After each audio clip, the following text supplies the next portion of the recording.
and welcome to A to Zig. There's an epidemic out there, and it's not COVID, it's gun violence. And I want to talk a little bit about that today. And I hope that you watch this program with the idea of having an open mind. There's many ideas about what we should do in the United States to take care of gun violence. And it's a very controversial area for many to be thinking about. But as a nation on earth with the most guns, we must make sure people are safe. And, you know, that's an interesting thought, a nation with the most guns. Every day, 321 people are shot in the United States. Among those, 111 people are shot and killed, and 210 survive the gunshot injuries. Gun violence in America is impacting people of all ages and in all communities. So you probably know this, but in case you don't, how many guns are there in the United States? Well, we're the top 10 civilian gun-owning country in the world. And it's estimated because not all guns are registered, that there are about 390 million guns in circulation in the United States, and probably closer to 400 million. That's more than the population of the United States. The next country that even comes close is Yemen, which of course is having a civil war with Saudi Arabia right now. So, is this really the norm for the rest of the world? I picked Switzerland, a country I've been to many times, as an example of a country that also has many guns, but hasn't had a mass shooting in 21 years. The murder rate in Switzerland is nearly zero. Most gun deaths are suicides, in fact. And they have strict rules in Switzerland about who can have a gun. They require firearm training, and they take it very seriously. In Switzerland, gun ownership is a patriotic duty. We're a patriotic country, but there's a difference. There's mandatory military in Switzerland. So everybody goes into the military and gets gun training in the process. And then local authorities decide who should have a gun. And you might say, well, wait a minute, whoa. Second Amendment, we'll get to that. You don't get a gun in Switzerland if you're convicted of a crime, if you have an alcohol and drug addiction problem, and a history of violent behavior. Hunting rifles are exempt from the idea of needing a permit, but otherwise a person needs a permit to have a gun in Switzerland. And we'll come back to this whole idea of permit in a moment. Let's look at the history of gun violence in the United States. From 1968 to 2017, 1.5 million people were killed by guns in the United States. That is more people than died in every war that the United States has been involved in since the War of Independence in 1775. So if you think about the United States as being at war with itself, that seems to be a real possibility. In 2020 alone, more than 45,000 Americans died at the end of a barrel of a gun. Now, some of those were suicides, but it's been on the increase, particularly in the last 5 years. And so this is something that we know is an epidemic that is growing, not receding. And how do gun deaths break down in the United States? Well, there's more suicides than homicides. 45,222 people died from gun-related injuries of all causes in 2020. And you can see that 24,292 were suicides and 19,384 were homicides. So we are a country that, when compared to other countries, has a larger gun-related killing percentage. Make a comparison here. In the United States, 79% of homicides involve guns. Now, you go to the UK, it's 4%. You go to Australia, it's 13%. You go to our neighbors to the north, Canada, which is a gun-loving society, it's 37%. So how is it that our gun-related homicides in the United States are almost twice that of our neighbors in Canada? They're a lot like us. We have to think about this. Most recently, we've had another mass shooting in Uvalde, Texas. But we've had a number of mass shootings since 1991, and they continue. These get the most attention, by the way, but that's not the real reason that we have an epidemic. Individual homicides or homicides in domestic violence, those kinds of things are bigger contributors than our mass shootings. But mass shootings get a lot of attention. So let's think about gun policy, for instance. The Second Amendment really was fashioned by Madison during a time when muskets were the weapon of choice. And if you've ever seen a musket or had an opportunity to use one, it takes a long time to load it and get it ready to fire. And when Madison and others came up with gun policy, they were thinking about how to control guns and use them in the militia for self-defense and on the frontier to deal with the expansion into Indian territory. And again, homicides involved in that whole process. When we look at modern guns like the AR-15, an AR-15 is like having 300 muskets in your hand.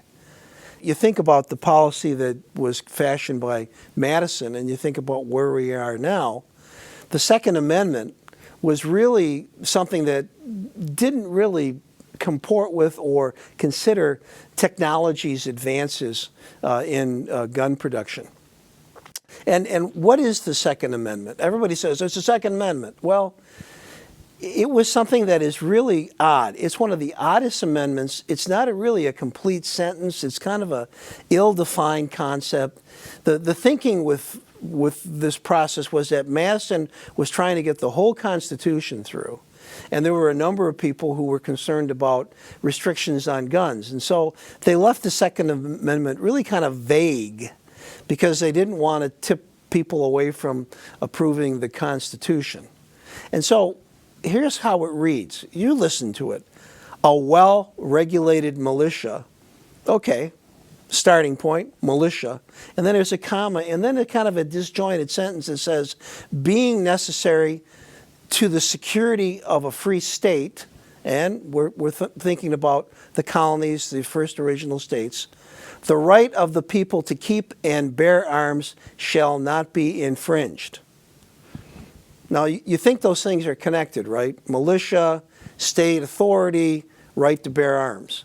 But that's not necessarily how people have considered the Second Amendment. More importantly, in a decision that is more recent, District of Columbia versus Heller, the Supreme Court, in a 5-4 decision, decided that the District of Columbia could not have strict laws regulating gun ownership and said that this was unconstitutional. And so the Heller decision is one that many people often refer to and say, the Heller decision. Well, in 2008, it really did change the way we look at guns. And it's not surprising that there's been an increase in the number of guns produced and the reduction in any kind of restrictions on gun carry or gun use throughout the United States. This decision really kind of changed the way people look at guns in America. And you know, American gun laws are really unlike the laws of almost all of the other advanced countries in the world. In fact, we're one of the few countries that has this exceptionalism for gun ownership. In almost every other developed part of the world, there's some regulations about gun use and gun ownership. Well, why is this such a big deal? Well, part of it is gun manufacturers. Gun manufacturers in 2005 got Congress to give them certain rights so that they could increase the commerce or the selling of guns. So gun manufacturers and dealers found a way to be free of liability by having Congress pass a law that essentially gave them that kind of freedom. They are still liable for other damages resulting from actions that is directly responsible to defective products, but not to the distribution or the lack of training or any of the other things that go with a gun being in the hands of a person. In 2020 alone, U.S. gun manufacturers produced 11.1 million firearms, up from 5.4 million in 2010. And pistols and rifles are usually the biggest choice. They make up about 75% of the manufacturing. But that's a lot of manufacturing, you think about it. So it's a big business. Gun right groups have spent more than gun control groups in recent years to make sure that they can continue to distribute their product without any infringement. So taken just on face value, gun manufacturers were very effective in lobbying on the behalf of having their product made available to the public. And they used groups to help do that, the NRA being one of those. So why do Americans own guns? You know, the thing you usually hear is hunting or whatever, but really, more recently, 88% of gun owners said self-defense is a key reason for owning a gun. That says something about our society. If we can't provide public safety, if our public safety has been failing to the point that 88% of the population who buy firearms and own them say they need them for self-defense, are we returning to the wild, wild west frontier? Have we lost sight of public safety in our communities? That's a good question. You know, the Gallup poll shows that we're drifting in that kind of decision-making process. So let's look at what is the public right in all this. The 14th Amendment, which was passed in 1868, much later than the Second Amendment, really gave the government enforcement power. And it did so because as this country matured, the government realized it was no longer going to be a frontier, and it needed to actually regulate commerce, people living in communities, and created a different environment. And so in general, the power of the government entity to enforce the law through investigations, arrests, and the ability to sue suspects on behalf of the public is what the 14th Amendment really helped to foster. And so in constitutional law, the name for a provision that expressly authorizes Congress is the 14th Amendment. And it gives Congress the power to enforce appropriate legislation for guns. So Congress can actually pass laws on how guns should be a part of our society. Red, white, and blue, you know, whatever, patriotic, hunting, whatever you want to call it. But Congress doesn't seem to be responsive to the public. We know that the public, for instance, wants stricter gun laws, but there seems to be a breakdown here also along political lines. About 91% of Democrats would like to see stricter gun laws. Only 24% of Republicans seem to want stricter gun laws. This says something about who's in the Republican Party. 45% of independents want stricter gun laws. And so, as a nation in general, the majority of people, upwards to 80% of the whole population, would like to see some kind of stricter gun laws, including background checks. Now, some states are taking it upon themselves to get into this action and not waiting for Congress. New York's a good example of that, with product liability being something that was passed by the New York State Senate, which basically limited gun liability shields. And it really looked at how sellers, manufacturers, importers, and marketers promote guns and whether or not they're taking appropriate action to make sure that it is safe in the New York public. Most of the country does not, for instance, have any restrictions on the sale of assault weapons.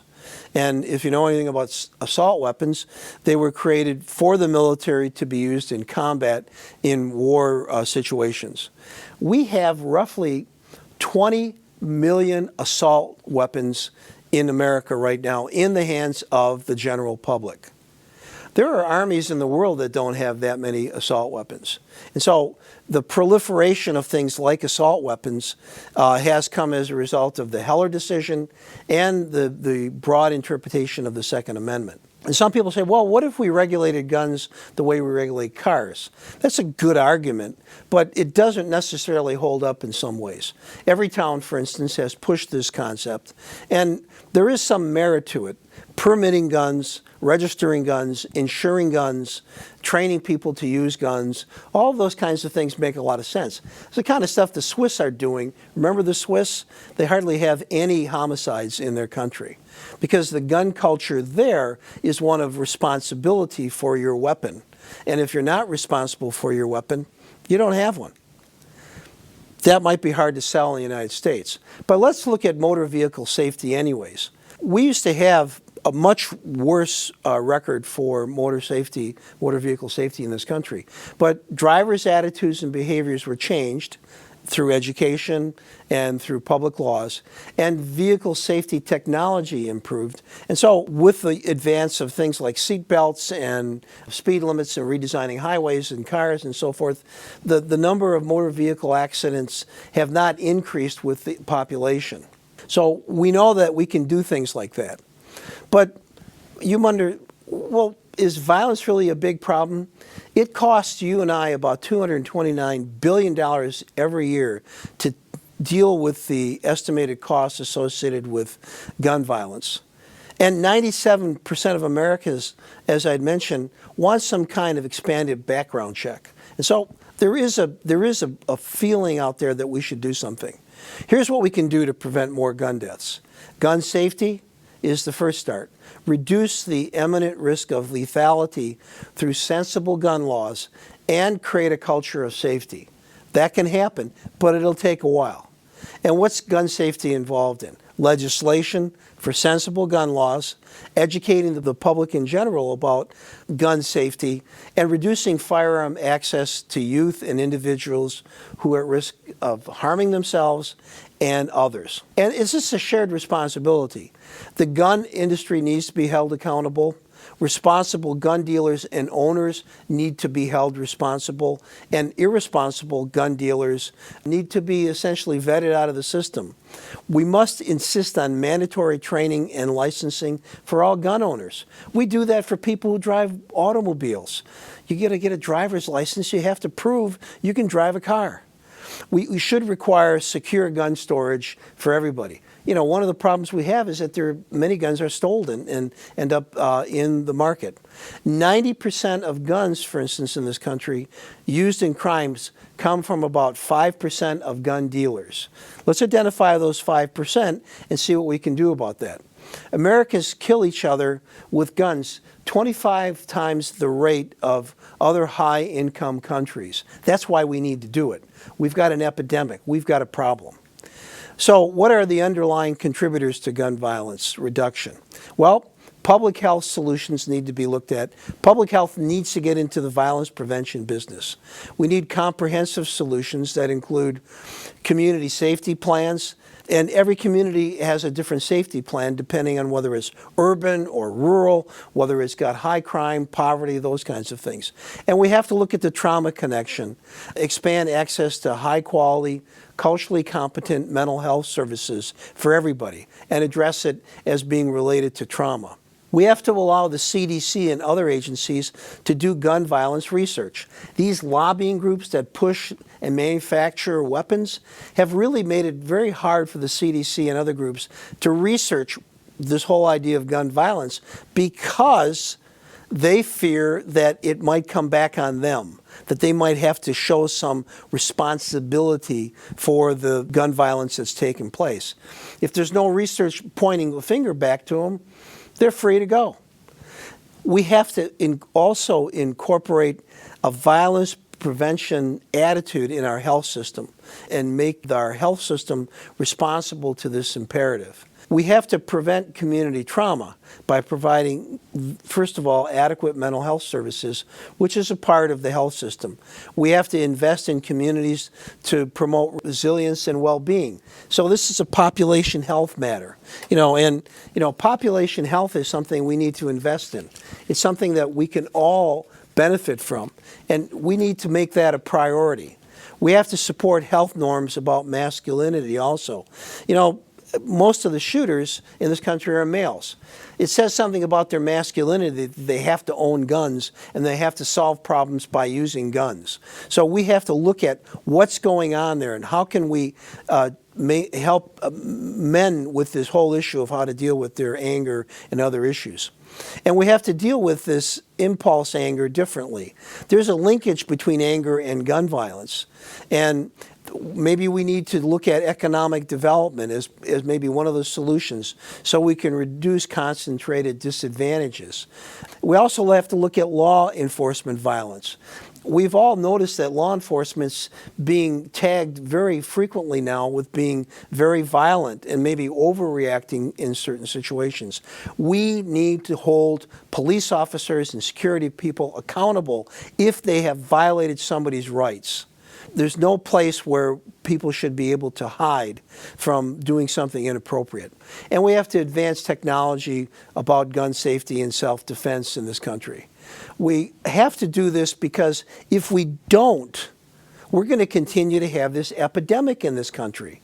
You know, and wearing a face mask is not going to do anything to prevent violence. And getting more guns, we know that's not going to prevent violence because we have more guns in our society than we have people. And we still lead the world in gun violence. You know, so we need to think about this differently. We need to approach this as a community, as a state, as a country. And we need to all sit down and come up with gun laws, regulations, and policies that everybody can live with. Whether it's the hunter, whether it's the gun enthusiast, whether it's people who don't have guns but want to feel safe. And if public safety is not living up to our expectations, we need to redesign public safety in this country. And we probably need to see that public health and public safety work together, come together, and become a unified effort to deal with violence in every community. If we don't do this, the epidemic in the United States is going to continue. And gun deaths are going to continue to be a menace to all of us. I think you and I know that we can do this. And we can respect the Second Amendment. We can respect the need for our culture, our gun culture, to have access to weapons. But let's think about how the Swiss are doing it. Almost everybody in Switzerland has a gun. They figured it out. We can figure it out here. And I'm not saying we're the Swiss, but, you know, there are examples like that throughout the world of how people have figured this out. Let's figure this out. Let's make this happen in our lifetime. Let's not continue this epidemic. Thank you for listening to Zig The Slippery Slope. If you're watching this on YouTube, leave a comment. And I hope that this has been helpful for you in terms of maybe having a broader understanding of gun violence and guns in America. Thank you so much.